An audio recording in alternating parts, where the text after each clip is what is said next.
Hallo, meine Lieben, was geht ab? Oi, pessoal, tudo bom com vocês? Bora para mais um vídeo. Um abraço para a galera da banda Corium, lá de Pelotas. Eles lançaram uma música chamada Apostasia, onde eles relatam a vivência deles no mormonismo, muito bacana, tá? Uma forma de se expressar, né? Cada um usa as ferramentas e as habilidades que possui. A minha é falar. Eu falo até com as portas, se quiser, né? E eu adoro o monólogo a dois. O monólogo a dois é o seguinte: eu pergunto, eu mesmo respondo, você fica só escutando. Mas eu faço isso sem perceber. Porque, além de tudo, eu sou hiperativo, né? Então não dou nem tempo, muitas vezes, para as pessoas falarem. Ai, ai, ai, brincadeira. Tô brincando, tá? Eu estava lendo uma reportagem, uma matéria da revista Exame sobre a teoria da evolução. Mas foi uma postagem no Facebook, sabe? E você sabe que essa teoria, ela não é meramente empírica, ela não é meramente, ela não é uma mera hipótese, na verdade, ela é comprovada, ela é cientificamente comprovada, né? Ao menos até que se prove o contrário, né? Então, é difícil quando alguém coloca a religião acima da ciência, porque a religião simplesmente não se prova por si mesma. Ela não te apresenta o mínimo de embasamento razoável para que você possa dar alguma credibilidade para aquilo. Alguns dizem que a Bíblia é um testemunho, né, da divindade, né, que ali você encontra instrumentos para uma vida boa, plena. Ela explica a origem do homem. Ok, se você quiser acreditar nisso, até acho que existem passagens muito interessantes, aqueles provérbios que eu acho bacana, sabe? A carta de Paulo aos Coríntios, aquilo me comove muito. Sempre que eu leio, eu me comovo muito, porque é muito bonito mesmo. Mas aí é sobre um viés mais é, é, poético mesmo, né? Eu fiquei pensando aqui, e aí, quem tá certo? Bíblia ou livro de Mórmon? Né? Deixando a ciência um pouquinho do lado aqui. Se a gente fosse comparar Bíblia e livro dos Mórmons, né? Na igreja Mórmon, você... Não, só um parêntese, né? De que talvez esse meu distanciamento da Bíblia tenha acontecido principalmente por conta da minha criação no mormonismo. Claro que hoje eu sou uma pessoa, eu sou um homem assim, me vivo muito distante da religião, até por uma questão de defesa, porque eu não quero passar pelo que eu passei. Claro que hoje em dia eu tenho instrumentos para lidar com isso, mas enfim, eu sou assim uma pessoa extremamente descrente disso aí. Eu não acho nem que faça bem. Enfim, minha opinião, você não precisa concordar comigo. Ahn, Na igreja mormon você é criado sempre, sempre com o livro dos mormons. Sempre, né? Leia o livro de Mormon diariamente. Esse livro te aproxima mais de Deus do que qualquer outro na face da terra. Quando eles dizem isso, inclui a Bíblia, correto? Gente, é só jogar no Google. Você vai ver na literatura mormon essa frase. É o livro pilar da organização. Eles vêm fazendo releituras disso tudo, né? Vai mudando. Então agora eles não dizem mais que o livro é o pilar, que o Jesus Cristo é o pilar.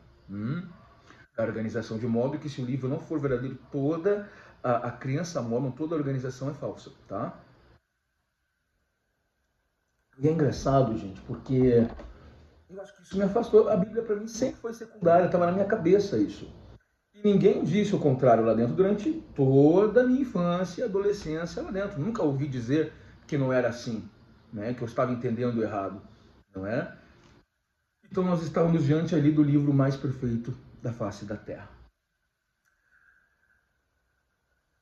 Este livro ele começa contando a história de um povo que viveu 600 anos antes de Cristo. São duas grandes civilizações, tá? E ali a família de Leí, né, desbrava o mar em busca da terra prometida, né? Nefe, o grande herói do mormonismo, conduz a família, o seu pai é o profeta, a mãe Lemuel, são iníquos, são os irmãos iníquos, eles são desobedientes, então eles são amaldiçoados com a cor da pele escura, né? Que aí você vê o racismo institucionalizado na organização Mormon, Nefe, o grande herói e tudo mais. Eu tenho vídeos aí que eu conto as histórias, eu falo dos estudos científicos, né? Que dizem, que comprovam que o primeiro homem, que os homens que chegaram nas Américas não são oriundos ali da Ásia Menor, do Oriente Médio, eles vêm da Ásia. Então, o registro bíblico, o registro mormon, por si só não corrobora, porque como é que esse povo de Leí e Nef veio de Jerusalém e povoaram as Américas, não é? Então, enfim, nós temos vídeos aí seguidos que eu fiz, dá uma olhadinha para entender esse ponto, que hoje meu ponto é outro, né? Veja que um jovem, pobre garoto do interior, que a igreja mórmon adora pregar assim, como um pobrezinho, ignorantezinho do interior conseguiu escrever isso, né? Muito simples, ele era inteligente. E uma história muito mal contada, aliás, muito mal contada. Acredita quem quer e desacredita quem tem o mínimo de juízo. Não é tão brilhante assim o relato dele, né? Ele diz que ele foi até um bosque orar, que ele via que as religiões que estavam à sua volta não completavam, né? Que ele sentia internamente que aquilo estava errado, né? Então ele lê Tiago 1,5. Se tem falta de sabedoria, peça a Deus que a todos dá deliberadamente. Então ele foi ao bosque, ele vê Deus e seu Filho Jesus Cristo em carne e osso, e ele ainda relata que uma grande confusão se apoderou dele, uma nuvem espessa e negra em torno dele, que seria o diabo, tentando confundi-lo, tentando amedrontá-lo para que ele não receba as chaves para restaurar o evangelho. Nossa, o diabo é muito mirabolante, né? Ué, quando eu era criança, eu escutava essa história. Olha, eu brincava sei lá, de He-Man, eu brincava de Cavaleiro dos Zodíacos, eu acreditava, eu queria ter poderes também. Qual é o gurizinho que não queria, né? Mas eu sabia que no mundo real isso não se operava. Criança. E eu lembro que quando eu comecei a minha alfabetização, aos 6 anos de idade, eu comecei a ler o livro dos Mormons, porque era a literatura que tinha em casa. E eu me deparei com aquele relato das testemunhas, né? Eu achei muito esquisito, me chamou a atenção os sobrenomes que eram todos iguais, ou seja, era uma família só, já contei isso para vocês. Mas de gurizinho eu tinha muitas dúvidas, mas eu não tinha espaço para me expressar. Vivia sob o jugo de uma tirania dentro de casa, de uma coerção, de uma pressão enorme, né? De uma rigidez inflexível, de modo que eu tinha medo de questionar, de perguntar à mãe, isso aqui não faz sentido, porque em si já seria considerado uma blasfêmia, né? Seria, você está duvidando, né? Inclusive, semana passada foi dia do professor e um grande mestre que eu tive na faculdade de Direito me disse, ele postou algo assim no Instagram, que ensinar é ensinar a duvidar. A igreja mórmon te ensina a duvidar de alguma coisa? Não, ela te ensina a seguir um caminho sem questionar, sem se atrever a se opor, sem ousar sequer a conjecturar, a aventar a possibilidade de que aquilo não é verdade. Você foi ensinado no caminho estreito e apertado, agora você não pode mais dar as costas a isso. Agora você conhece a verdade, a sua responsabilidade é enorme. Essa é a estratégia que eles usam, você se assusta. Como alguns relatos que eu recebo aqui, olha, um colega meu na faculdade me disse isso, eu estou assustado. Eu falei para ela, calma, guria, calma, te acalma. Isso é uma estratégia que ele usou para te aterrorizar, para te convencer, mediante terrorismo psicológico. Aí ela foi relaxando, se acalmou. Falei, pesquisa bem, vai com calma, tira isso da tua cabeça, que isso é uma grande fraude. O que pega pesado aí é a técnica de venda, né? A técnica de transmitir isso, né? Eles investem pesado, gente. Existem centros de treinamento, existem materiais. O material que eles distribuem na rua é de excelente qualidade, o papel bonito, brilhoso. Não é aquele santinho folheirinho da Igreja Católica. Embora a Igreja Católica seja mais rica, né? Ensinar a duvidar. É ensinar a duvidar, né? E a minha criação foi essa. Eu tinha medo de me opor, eu não tinha nem força física para isso, que eu teria 1,85 m de altura. Não sou alto, né? Sou médio, tamanho médio, né? Alto é que tem 2 metros, né? E... Mas eu duvidava, eu desconfiava daquilo. E chegou um momento, como a minha única referência era a Igreja Mórmon, inclusive minha educação era muito limitada a isso, minha casa era cercada de livros religiosos, material impresso pela seita mórmon. Inclusive, esses materiais são vendidos, os livros são vendidos, tá? Via de regra. Eu ia lá comprar na lojinha lá, né? Baratinho, a gente pensa, que baratinho, mas a igreja não tem custos para imprimir isso. Ela é dona de todo o material, tá? Os Mormons assinam uma revista mensal chamada Aliahona, uma bússola. Uma revista baratinha a assinatura também. A igreja tem custos muito baixos para produzir. Tá? Então é lucro para eles também. E é praticamente obrigatório. Um Mormon que não tem assinatura da Aliahona, nossa. Porque os discursos da conferência geral, né? Enfim, serões, eventos, são todos divulgados ali. Então você tem que assinar. Né? Eu me dedicava 3 ou 4 horas por dia lendo inúmeros manuais, porque eu queria entender aquilo ali. Foi o meu grande erro, na verdade, porque eu deveria ter buscado a explicação para aquilo ali fora dali. Buscado a ciência, buscado a literatura de verdade, não aquele absurdo, né? Pura manipulação. E eu cruzava tudo. Tá na casa da minha mãe isso, será que ela não jogou fora? Livros, grifados, anotações, que eu cruzava uma coisa com a outra e não fazia sentido, isso me fez muito mal. Porque eu achava que eu não estava recebendo a revelação do Espírito Santo. Porque eu tinha muitas dúvidas, sempre nasci com isso, né? O fato é que esse anjo aparece para esse cara, para esse profetinha, né? Vamos colocar umas aspas aqui gigantescas, né? E diz: olha, você tem uma missão na Terra, cara. Tu vai restaurar o Evangelho, eu vou te entregar as chaves todas. Você vai traduzir um livro, um manuscrito antigo, a partir dessas placas, que eram placas de ouro, que continham registros num idioma que ninguém jamais ouviu falar, tá?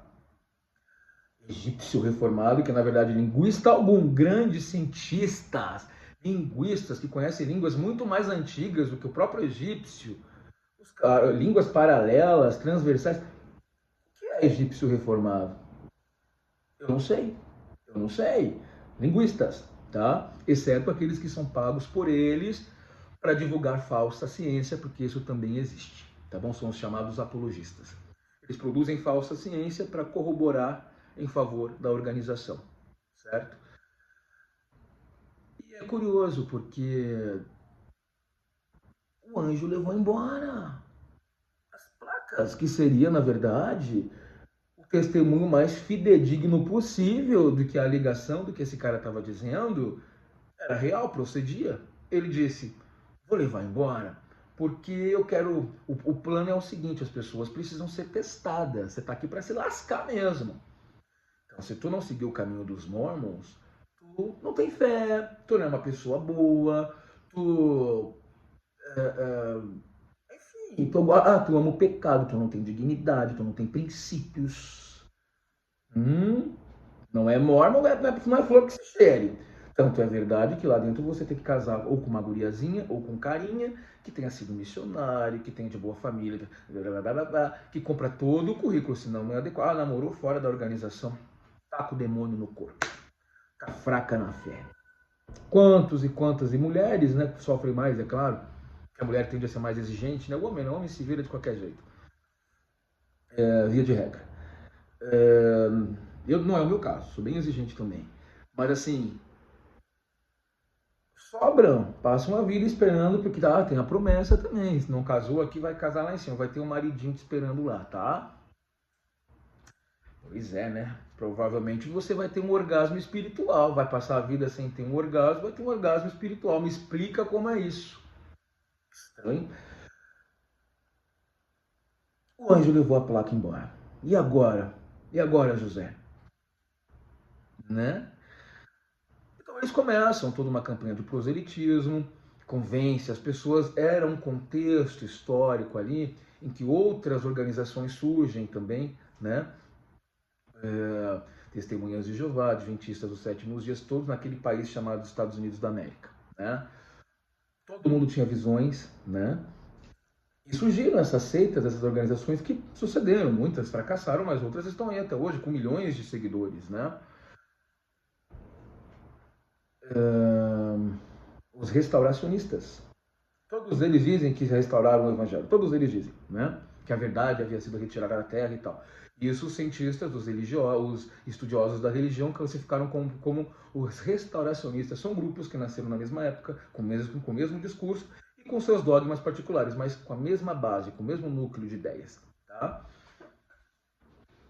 o anjo leva embora, a igreja mórmon sucede, ela é a segunda igreja mais rica do mundo, multibilionária, riquíssima, riquíssima, riquíssima, né? Um poderio impressionante, né? E ela está aí até hoje, enganando, mentindo. Ela diz que ela tem 16 milhões de membros. Gente, entra no site da organização, multiplica o número de congregações pelo número de frequência, você vai ver que não bate. Eles devem ter 1/3 do que eles dizem para menos. Se eles tiverem 6 milhões de frequentes mesmo, eu acho que até aí eu acho que é exagerado. Tá? Ninguém escreveu sobre isso. É interessante que o relato mais importante do livro dos Mormons é o ministério de Jesus Cristo nas Américas. Ninguém viu isso? Só os Mormons, só existe um registro sobre isso. Já existia escrita, já existiam faculdades, escolas. Nenhum curioso da época registrou, sei lá, fez um registro. A Bíblia, né? Aquela história da Bíblia, né? A Gênesis, né? A origem, né? O homem veio do pó, a mulher saiu da costela, aí vem a cobrinha, que é o diabo, e tenta a mulher come do fruto proibido, e aí eles comem, aí o homem decai. Né? Tanto é que esses religiosos morrem de ódio de Eva, né? Morrem de raiva de Eva, coitada da Eva. Aquela cadela daquela Eva, como eu disse para vocês que eu escutei, uma pobre coitada falando, uma camareira, né? Ela estava com roupas de camareira, deve trabalhar em algum flat aqui da região. Tudo por culpa da cadela da Eva que eu tô nessa situação. É fácil, né, culpar os outros, né?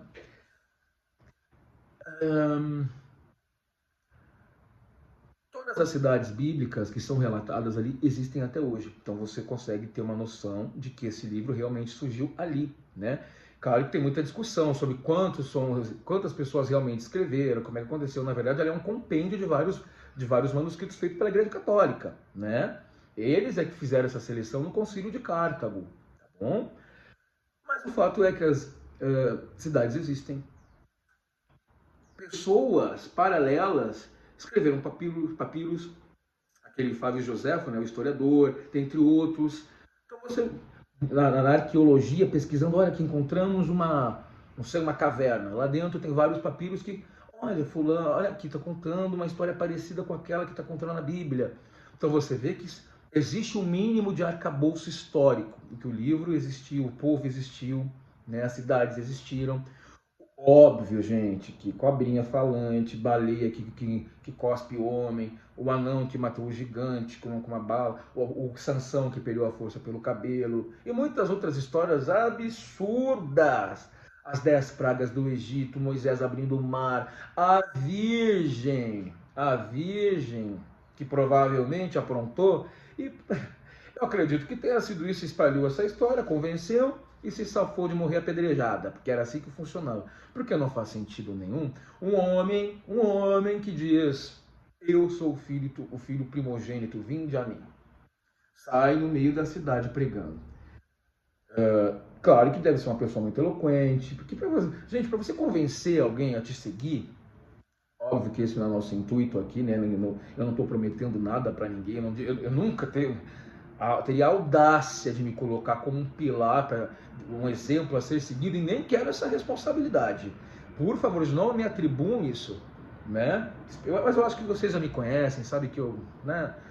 Enfim, de santo não tenho nada, nem quero ser, eu odeio essa palavra, olha, sabe? Enfim. Histórias mirabolantes, né? E ele conta que ele era o filho primogênito.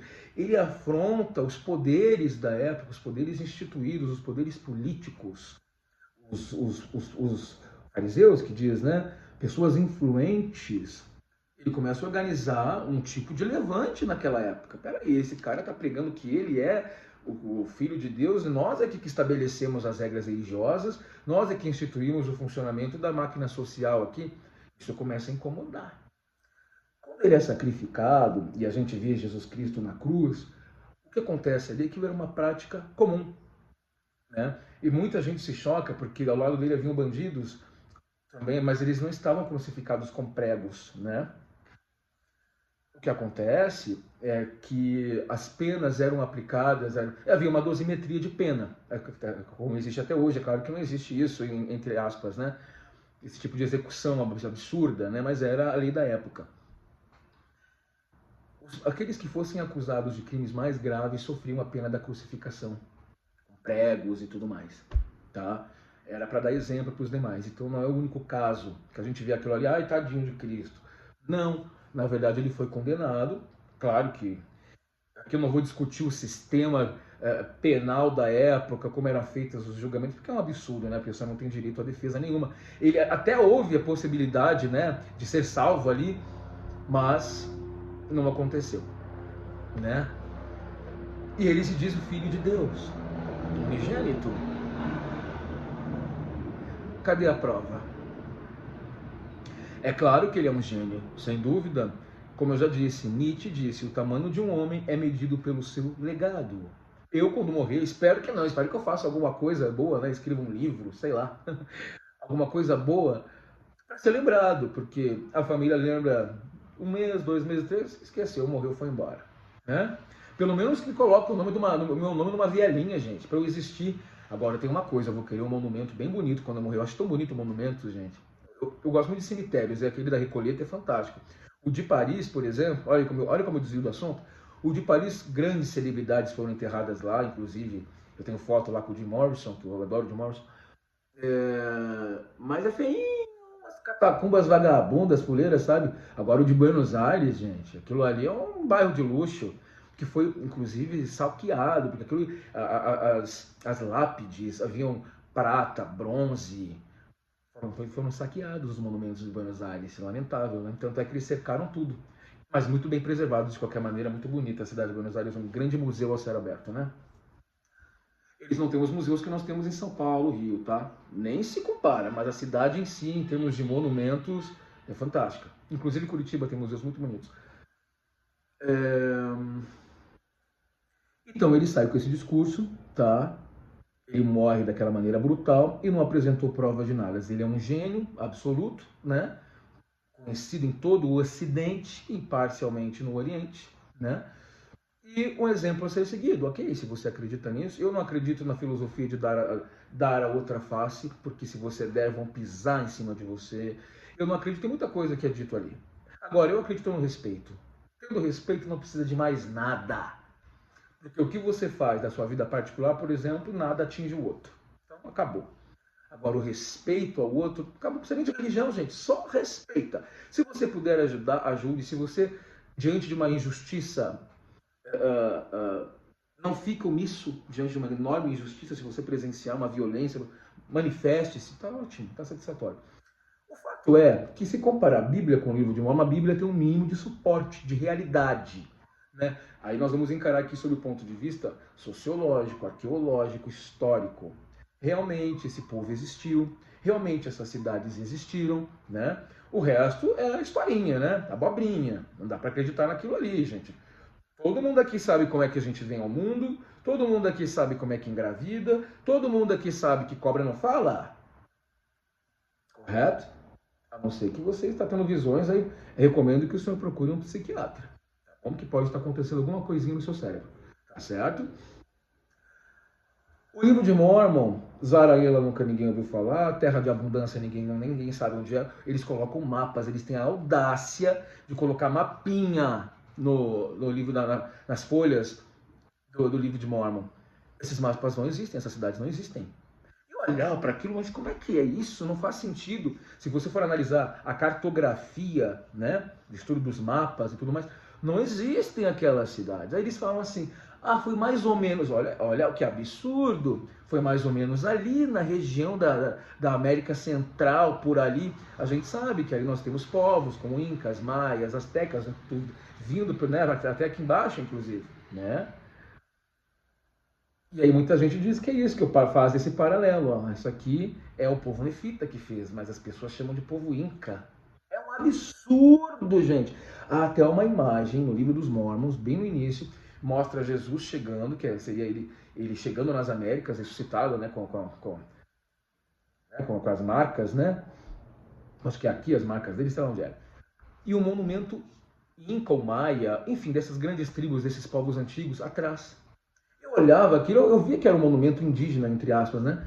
Foi estranho, né? E como que esses cientistas não encontraram nada? Não existiu mais ninguém para testemunhar sobre isso. Ok, o anjo levou as placas embora, mas só havia um registro. E como que os registros bíblicos, muitas pessoas, histórias transversais, personagens paralelos, que nem constam do livro, mas pessoas que escreveram, olha, fulano, paralelo com os personagens mesmo, a fulano existia, eu estava lá. Relatos de papiros, outros testemunhos, que aquilo que você escreve, aquilo que você guarda, é um testemunho de um fato, né? Não tem. As pessoas precisam parar para pensar. E este é o livro dito como o mais correto na face da Terra. A troco de quê? A organização agora mudando, eles vão assumir, eles já estão assumindo, na verdade, eles estão introduzindo aos poucos a ideia de que o livro é um livro sem referências históricas, ele não tem importância histórica. O livro é um testemunho de fé. Quem disse foi o profeta deles, Russell M. Nelson, profeta. Segundo eles, esse profeta senta com Deus, com Jesus Cristo ali na salinha dele para discutir o que fazer com a humanidade. Como conduzir o reino de Deus na Terra, que é a Igreja Mormon, que é o reino de Deus na Terra, tá? Aí uma pessoa entrou no meu canal e disse assim, você não deve interpretar isso literalmente, quando a gente diz que o profeta fala cara a cara com Deus, isso é um sentido figurado, na verdade ele sente. Pera lá, se o profeta não fala cara a cara com Deus, então Joseph Smith, o fundador da igreja, também não falou. Porque ele era o profeta, e a gente aprende lá que os profetas são elegidos, escolhidos espiritualmente. Na verdade, eles são escolhidos por senioridade. Mais velho, aquele que está há mais tempo, ele vai assumindo. É assim que funciona a hierarquia na organização, tá?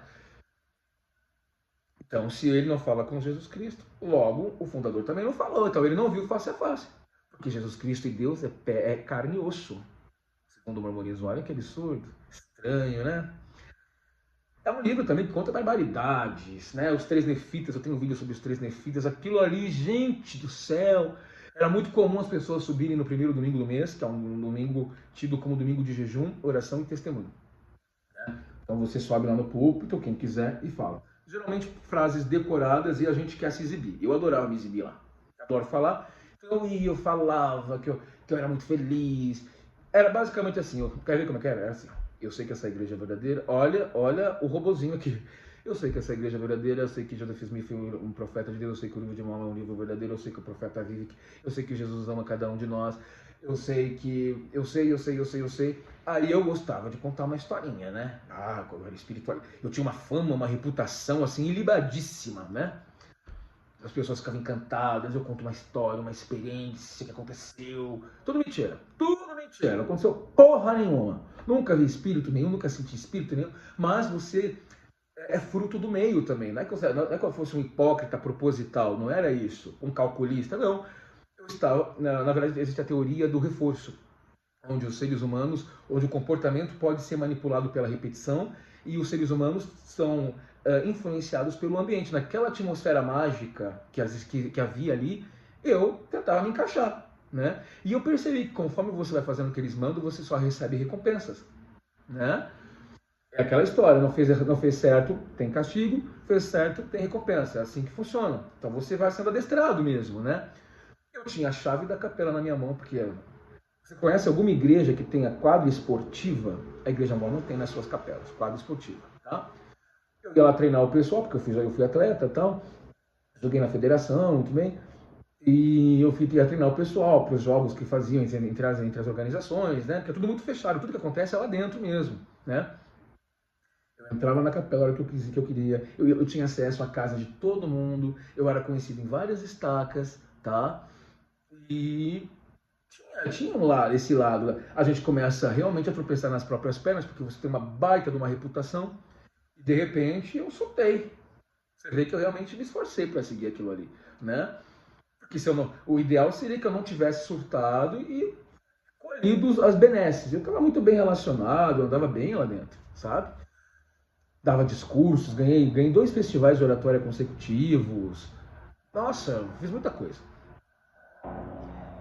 Mas o fato é, gente, que a coisa não se sustenta. Se a gente for falar entre mentiras e verdades, a Bíblia tem um mínimo de suporte histórico. Os mapas bíblicos, aquilo é real, aquilo é cidades que existem até hoje. Tá? O que não é real são as histórias fabulosas que são contadas. Mas isso é outra história. Acredita quem quer, desacredita quem tem juízo, né? Mas entre uma mentira e outra, gente, eu prefiro ficar com a ciência, né? Ela não é inabalável, ela não é incontestável e ela não é inequívoca, como é a Bíblia, segundo aquela moça do que eu falei no início do vídeo, quando ela se refere à Bíblia. Mas a ciência nos traz, pelo menos, entendimentos das coisas. Ninguém se curou de Covid-19 através da leitura da Bíblia. Ninguém curou-se da Covid-19 mediante oração. É claro que são correntes do bem, vamos orar, vamos torcer para que aquela pessoa saia bem de lá. Mas se for para ela morrer, ela vai morrer, não tem jeito, não tem milagre na história. O que tem, gente, é a ciência que fez um enorme serviço para a humanidade com as vacinas. Cadê estão os religiosos? O profeta Amor estava pedindo dinheiro, fazendo jejum, 2 jejuns consecutivos, vamos fazer jejum. Reforçaram nas organizações o jejum, porque as pessoas estavam buscando a igreja, porque as pessoas não tinham como sobreviver, muita gente perdeu o emprego. E é para isso que existia a igreja. Eles colocaram fim, deram fim ao armazém do bispo, que era um espaço para oferecer doações, as pessoas acabaram, porque o Brasil é um país muito carente. São 50 milhões de pessoas que não sabem se amanhã vão comer. E isso está se agravando dia após dia, nesse momento terrível que estamos vivendo nesse país, com essa péssima administração que está aí, né? Pensa bem, cara, reflita sobre as suas convicções. Às vezes isso até mexe um pouco com a gente, né? Essa quando você começa a revolver a tua fé, as tuas crenças ali consolidadas, isso gera um certo incômodo, mas é melhor do que viver enganado, tá bom? Pensa nisso. A gente se vê semana que vem? Sim, vou tentar gravar. Semana que vem, gente, eu vou pro Rio, no dia 20, 29, eu tô no Rio, tá? Semana que vou ficar em Ipanema. Vou ver se eu consigo gravar um videozinho antes então, tá bom? Beijo pra vocês, gente. Boa semana, bom domingo. Tchau, tchau.